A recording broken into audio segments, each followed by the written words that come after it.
mọi người đã quay trở lại với kênh của Quỳnh Trần TV và cuộc sống ở Nhật. Hôm nay thì Quỳnh sẽ làm hai món, đó là một món mặn và một món ngọt. Hôm nay thì Quỳnh có mua được là khoai mì. Khoai mì này Quỳnh mua thì hơn 1 kg. Bây giờ thì Quỳnh sẽ cắt bỏ đi cái phần vỏ. Sau đó Quỳnh ngâm nước qua đêm và Quỳnh sẽ cà ra cho cái khoai mì này nó nhuyễn ra, để mà ngày mai Quỳnh làm cái món đó là khoai mì nướng nước cốt dừa nha mọi người. Khoai mì mà sau khi mà Quỳnh cà nhuyễn ra xong thì nó sẽ gần là 800g. Thì Quỳnh lấy ra, hôm nay thì Quỳnh lấy ra là 500g khoai mì cà như thế này để mà Quỳnh làm bánh. Và ở trên bàn này của Quỳnh đây là tất cả những nguyên liệu mà hôm nay Quỳnh đã chuẩn bị. Dừa hôm nay thì Quỳnh sử dụng là dừa sấy khô nha mọi người. Cái trọng lượng hôm nay Quỳnh sử dụng đó là 100g. Nước cốt dừa hôm nay thì Quỳnh sẽ dùng hết lon này luôn, có thể tích là 160ml. Toàn bộ cái lon nước cốt dừa này vào bên trong cái phần dừa sợi này Quỳnh ngâm 5 phút để cho cái phần dừa này nó mềm ra. Nếu như mà mọi người mà sử dụng mà dừa tươi mà mọi người nạo ra thì mọi người không có cần phải ngâm như Quỳnh nha. Sau đó thì Quỳnh sẽ đem cái chén nước cốt dừa và dừa sợi này Quỳnh bỏ vào bên trong lò vi sóng, mình quay 600W 1 phút cho cái dừa này nó mềm ra. Làm nóng lò trước ở 200 độ trong 20 phút. Khuôn hôm nay thì Quỳnh sử dụng khuôn 20. Mọi người có thể là sử dụng luôn khuôn đế rời hoặc là khuôn silicon dạng như thế này. Thì Quỳnh mua khuôn này để mà dễ lấy ra thôi. Sẽ cắt ở đây là một miếng giấy nến. Giấy nến này thì Quỳnh đo cái đáy khuôn rồi mình cắt ra ha. Đây thì Quỳnh chuẩn bị là một ít bơ nha mọi người. Bơ này thì mình để cho nó tan chảy ra, hoặc là mình bỏ vào bên trong lò vi sóng á, mình quay cho nó chảy ra nha. Và Quỳnh sẽ quết lên trên thành khuôn này một ít bơ để mình dán cái miếng giấy nến lên cho nó dính nha. Với lại là mình quét lên trên thành khuôn như thế này để cho bánh của mình ra nó sẽ thơm cái mùi bơ hơn và nó sẽ ngon hơn nha.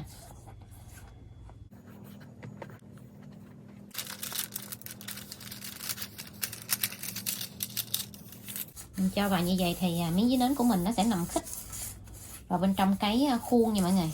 Ở đây là một cái trứng gà, Quỳnh sử dụng luôn cả tròng trắng và tròng đỏ, đánh cho cái trứng gà này nó tan ra. Quỳnh sẽ cho tiếp vào đây là 200ml sữa đặc có đường,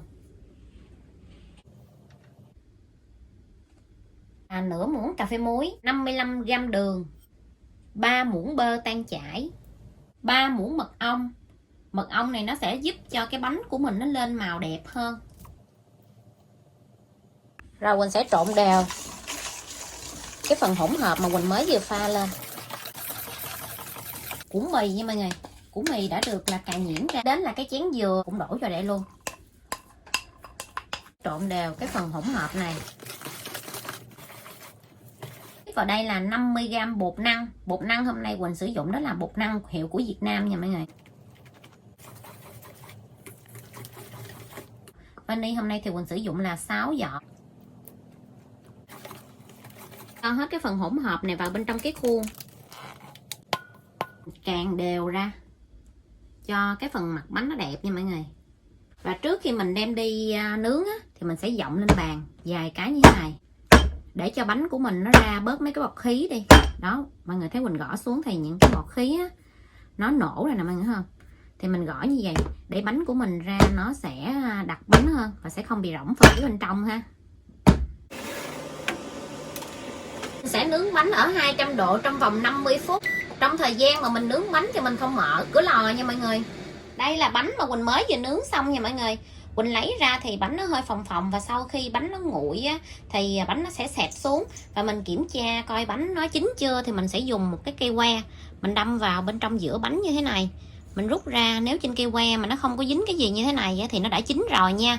Và khi mà mình muốn ăn á, thì mình phải đợi cho bánh thiệt là nguội mình mới lấy bánh ra khỏi khuôn và mình mới cắt nha mọi người. Bởi vì bây giờ nó rất là nóng và mình trộn chung với lại là bột năng á, thì khi mà mình cắt ra thì bánh nó sẽ không có được đẹp, cho nên mình phải để thật nguội mình mới cắt nha. Và cái món mặn hôm nay Quỳnh ăn đó là sò điệp sốt ớt nha mọi người. Thì cái món này Quỳnh đã chia sẻ mọi người rồi, và hôm nay thì Quỳnh làm lại thôi. Hôm nay thì Quỳnh chuẩn bị tổng cộng là 10 con sò điệp. Sò điệp này của Quỳnh mua nó rất là bự nha. Đó mọi người thấy không? Nó bự hết cả cái lòng bàn tay của Quỳnh nè. Có con thì nó còn bự hơn nha mọi người. Con này bự hơn nữa không? Đó. Nó bự hết cả lòng bàn tay của Quỳnh đây. Rất là bự luôn. Sẽ sơ chế sò điệp nha mọi người. Dao vào cái phần đằng sau của cái con sò điệp này. Nó tự mở ra tự đóng lại mọi người. Nó kẹp con dao mình lại, nó kẹp con dao mình lại đó mọi người. Rồi mình sẽ cho vào. Trời, nó kẹp nè. Đây. Ở đây có cái lỗ nè, mình sẽ cho vào. Đó, mình đọc một đường bên đây là nó mở ra nha mọi người. Cái cọng này xuống. Cái này là cái ria của con sò điệp.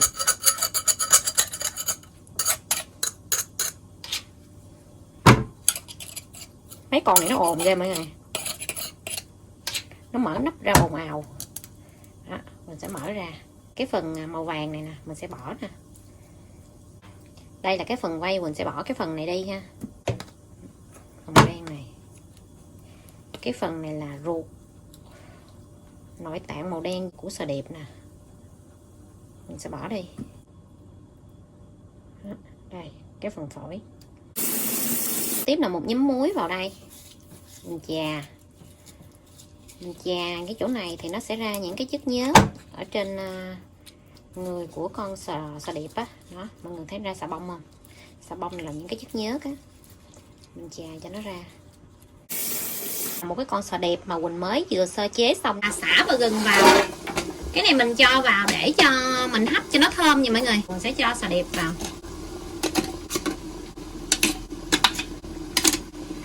Ba con đó là Quỳnh không có bỏ cái nắp nha. Mình để này chút mình trang trí lên cho nó đẹp nè. Quỳnh đậy nắp lại. Quỳnh hấp khoảng 10 phút cho sò điệp nó chín. 150ml nước. 4 muỗng nước tương. Bột Hàn Quốc này thì Quỳnh sử dụng ở đây là 1,5 muỗng. Và nó chỉ có tác dụng là tạo màu thôi. Mọi người muốn màu đẹp hơn thì mình cho nhiều hơn. Sẽ cho là ớt trái. Ở đây Quỳnh cho là 1 trái ớt cay. Hàn Quốc hôm nay thì Quỳnh sẽ sử dụng hiệu này. Mình sẽ cho vào đây là 3 muỗng dung tương ớt Hàn Quốc. Loại này thì cay nha. Với lại là nó có màu rất là đẹp đó mọi người. Cho vào bên trong chảo này là một ít dầu. Sẽ cho hành tỏi vào khi thơm. Nếu xém cạnh thì Quỳnh sẽ cho hết cái nước sốt vào luôn. Cho vào đây thêm là 15g bơ nữa. Sau khi mà bơ tan đều ra xong, mình sẽ dặn nhỏ lửa lại. Mình sẽ nêm nếm cho vừa khẩu vị gia đình.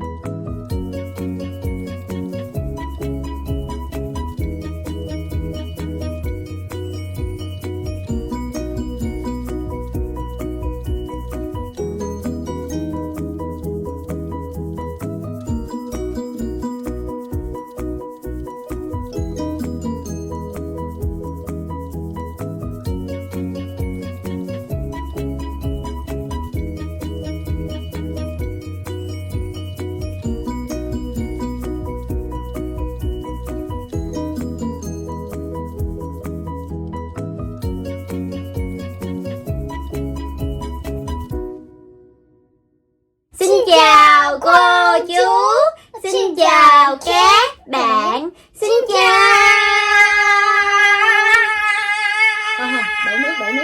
Đổ nước rồi. Xin chào. Sang tại cô Jackie đi. Rồi. Hôm nay Quỳnh ăn cái món này, Quỳnh sẽ đeo bao tay nha mọi người. Tại vì đợt trước Quỳnh không đeo bao tay á. Trời ơi, nó nóng cái tay, nó nóng tới khuya luôn mọi người. Nó nóng mà hả? Nhắm mắt, nó nhắm mắt mọi người. Nó nóng á mọi người, cho nên hôm nay mình đeo bao tay để mà mình ăn cái món này. Cái thứ nhất là nó sạch sẽ, cái thứ hai nó là sẽ không nóng nha. Rồi bây giờ mời mọi người ăn chung với hai mẹ con Quỳnh nha. Đây. Cô chưa tô à. Đó, Quỳnh sẽ sửa này lên đây cho nó đẹp chút xíu nha. Ok. Tấm hình nha cười. Rồi bây giờ mình sẽ mở ra nha mọi người. Rồi Sa ăn đi Sa. Rồi mẹ cảm ơn. Rồi mẹ cảm ơn. Quỳnh để cái này thêm cái vỏ để nhìn cho nó xôm tụ, chứ thật sự khi mà Quỳnh mở ra vậy mọi người, chỉ có 10 miếng là 10 con là hết nha mọi người. Hôm nay lâu lắm rồi mình mới ăn cái món này lại. Tính ra thì một con nó bự bự vậy, nhưng mà ở phía bên trong mọi người không, nó chỉ có một cái cội như đây thôi mọi người, nhỏ xíu à, không có nhiều nha. Mama, akai no. Akai mizu. Akai mizu karai. Akai mizu. Akai mizu. Akai mizu đâu?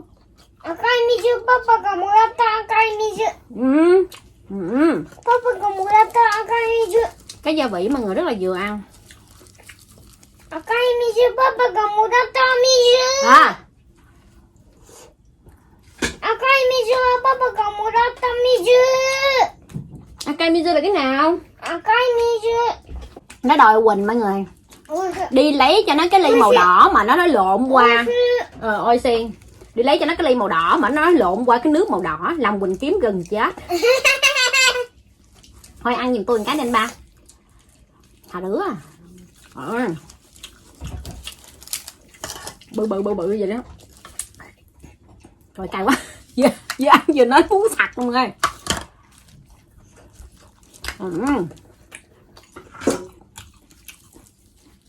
Nó ngọt mà. Cái gia vị hôm nay ngon.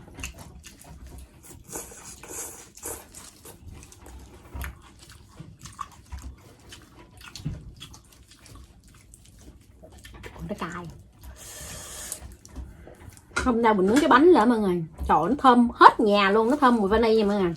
Với mùi bánh nướng thơm dễ sợ. Ở Nhật đó mọi người. Mình muốn ăn món này á là mình phải tự đem về mình làm nha. Ở ngoài thì người ta cũng có bán nhưng mà không có ngon mà mình làm. Với lại ở ngoài mình cũng mua rồi. Người ta bán cho Quỳnh là bánh này là bánh hấp chứ không phải bánh nướng, nhưng mà thông thường bánh này nướng ra nó sẽ ngon hơn. Cái này papa có tâm. Nó sẽ ngon hơn là mình hấp nha.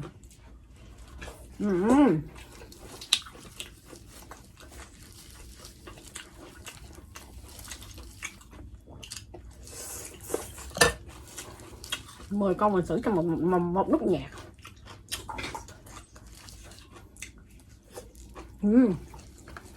Muốn hết lắm mà. Taco.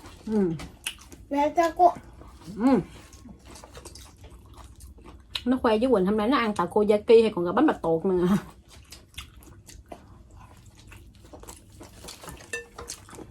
Taco tiko.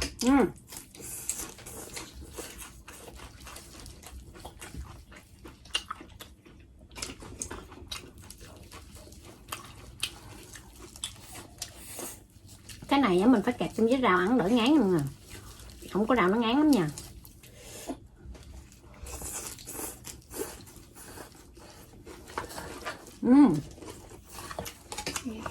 Còn 2 con.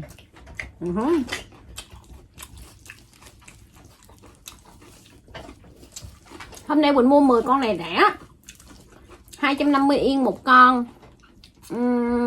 Là chưa tính thuế nha mọi người. Là tính thuế luôn là hơn 50 mấy ngàn tiền Việt Nam cho một con á.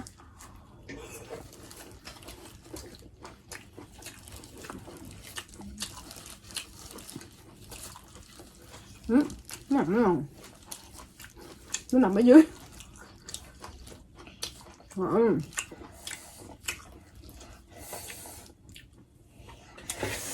Ngon quá, sáng ngon mọi người.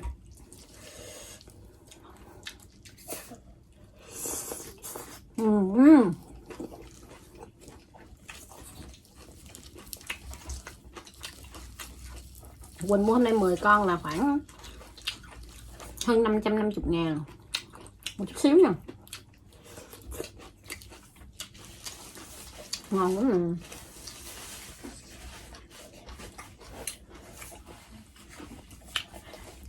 Ăn 10 con này xử nhanh trong vòng một lúc nhạc. Hôm nay tối ngủ mọi người không biết sao quơ móng tay quờ một chút vào cái mặt. Cái mặt nở hoa này. Cài.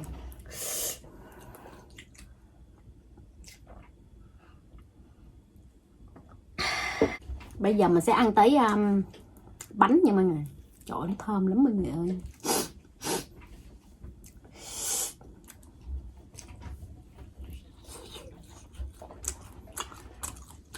Quỳnh làm cái bánh này á là Quỳnh đã điều chỉnh rất là nhiều lần theo công thức của Quỳnh nha.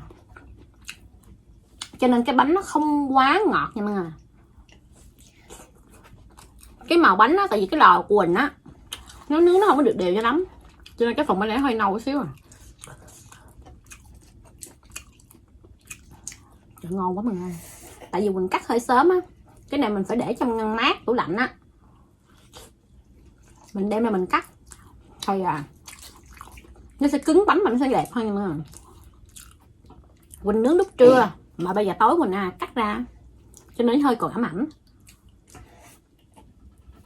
Đúng là cái gì mà mình làm ở nhà nó ngon mà.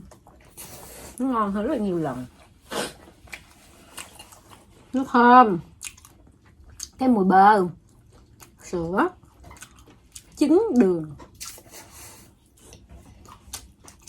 Còn nước cốt dừa, rất là dừa bào xả mà thì bây giờ béo. Ăn cái bánh này nhớ Việt Nam khủng khiếp mà. Nói chung khoai mì á, bây giờ mình làm được nhiều món. Mình làm được bánh tằm bì, rồi mình làm được khoai mì cay mà hôm nay mình thèm bánh này quá đi, mình phải làm bánh này ăn rồi chia sẻ công thức cho mọi người. Để coi vài bữa nữa sao à, để coi vài bữa nữa mình có mua được nữa hay không. Nếu mà mình mua được nữa Quỳnh sẽ làm tiếp mấy cái món ngọt ngọt á. Mình ăn món mặn rồi mình làm món ngọt mình ăn mọi người, rồi mình chia sẻ công thức cho mọi người luôn, để bạn nào ở Nhật á làm giống Quỳnh ăn cho đỡ thèm nha.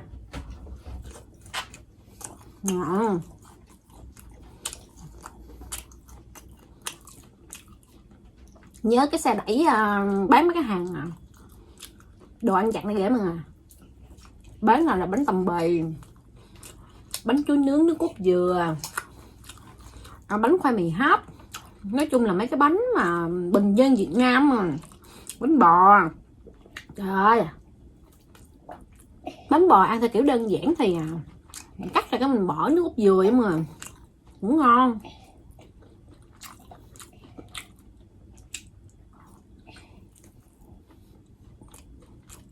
Quá ngon. Hãy thử làm theo cũng thú Quỳnh nè.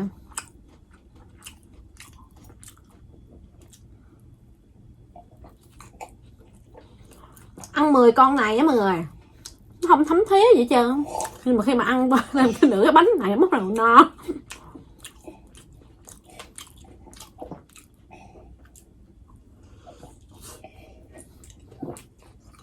Ngon. Ngon quá.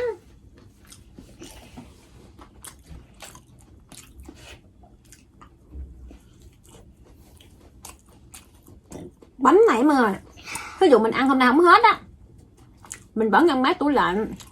Nếu mà trời lạnh như bây giờ á, tại vì bây giờ buổi tối ở Nhật nó đã xuống tới khu nhà Quỳnh nha mọi người, buổi tối đã xuống tới 9 độ rồi, cho nên bây giờ mình bỏ ngoài sáng mai nó cũng khô mọi người, mình cắt ra cũng được. Mình để ngoài là mình ăn được 3 ngày mà, 3 ngày đến 4 ngày. Nếu mà ở bên Việt Nam mình á, tại vì thời tiết nóng á, thì mình phải bỏ trong máy tủ lạnh bảo quản. Còn bây giờ ở Nhật nó đỡ tốn tiền điện.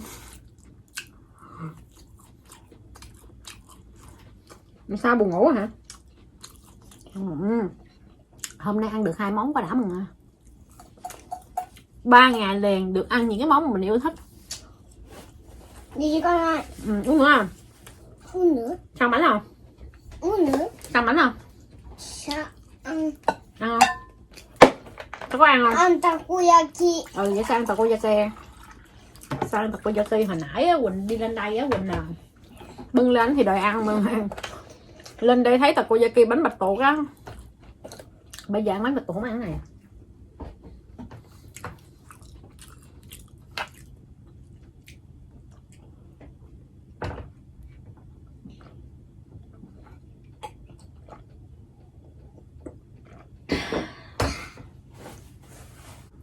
Thì cái video của Quỳnh đến đây cũng là sẽ kết thúc nha mọi người ơi. Quỳnh cảm ơn tất cả mọi người đã theo dõi hết cái video của Quỳnh. Nếu mọi người yêu thích cái kênh của Quỳnh đó, mọi người hãy bấm đăng ký, like, share, ủng hộ kênh giúp Quỳnh nha. Quỳnh hẹn gặp lại mọi người ở video vào ngày mai. Bye bye. Yeah yeah yeah yeah yeah. Bye bye. Yeah yeah yeah yeah yeah. Bye bye. Yeah yeah yeah yeah yeah. Yeah.